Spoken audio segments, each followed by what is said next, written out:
பிரெடேட்டரோட கிளான்ல இருந்து வெளியேற்றப்பட்ட young and வீக்கான குட்டியான ஒரு பிரெடேட்டர் டெக்ன்ற புரோட்டகனிஸ்ட் பிரெடேட்டரோட பாயிண்ட் ஆஃப் வியூல தான் இந்த படத்தை நம்ம பார்க்க போறோம். தன்னோட ஒர்த்தினஸ் தான் ஃபாதருக்கும் கிளானுக்கும் ப்ரூஃப் பண்ணி தன்னோட ஃபர்ஸ்ட் ஹண்ட் பண்றதுக்காக கலஸ்கின்ற ஒரு பிளானட்டுக்கு போற நம்ம யங் பிரெடேட்டர். இந்த பிளானட்டோட நேம் கலஸ்கி. இதோட மீனிங்ன்றது பாத்தீங்கன்னா பிளானட் டெத்ன்றது தான் அந்த நேமோட மீனிங்கே இருக்கு. இந்த மாதிரி ஒரு பயங்கரமான பிளானட்டுக்கு தான் நம்ம டெக் போறாரு. டெக் சோலோ அந்த பிளானட்டுக்கு போறதுல கூட ஒரு ஹியூமனாடி கிரியேட் பண்ணப்பட்ட சிந்தசைடையும் கூட கூட்டிட்டு போவாரு.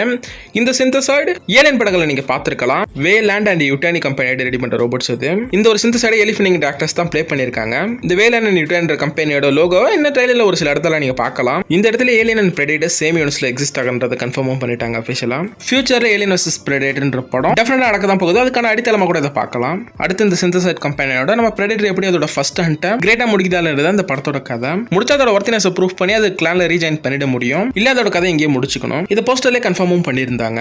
ஃபர்ஸ்ட் ஹண்ட் லாஸ்ட் சான்ஸ்ன்ற மாதிரி. அடுத்து இந்த டெக்ன்ற பிரெடேட்டர் ரொம்ப ஹியூமனைஸ் பண்ணப்பட்டிருக்கு, குட்டியா இருக்குன்ற மாதிரி சொல்றாங்க. அதோட கிளான்ல இப்போதைக்கு ரொம்ப யங்காவும் வீக்காவும் இருக்க ஒரு பிரெடேட்டர் இது. அதான் அந்த பிரெடேட்டர் குட்டியா காமிச்சிருக்காங்க. ஹியூமனைஸ் பண்ணப்பட்டதுக்கு ரீசன் பாத்தீங்கன்னா புரோட்டகனிஸ்ட் அந்த படத்துல பிரெடேட்டர் இருக்கிறதுனால அது லுக் அவங்க ஹியூமனைஸ் பண்ணிருப்பாங்கன்னு நினைக்கிறேன். ஆனா அது தேவை கிடையாது. ரைட்டிங் பக்கம் எந்த ஒரு புரோட்டகனிஸ்ட் கூட நம்ம ஈஸியா கனெக்ட் ஆயிடலாம். அடுத்து டெக்கோட ஹேர்ஸ்டைல் பண்ணீங்கன்னா கிட்டத்தட்ட வைக்கிங்ஸ் மாதிரியே இருக்கும்.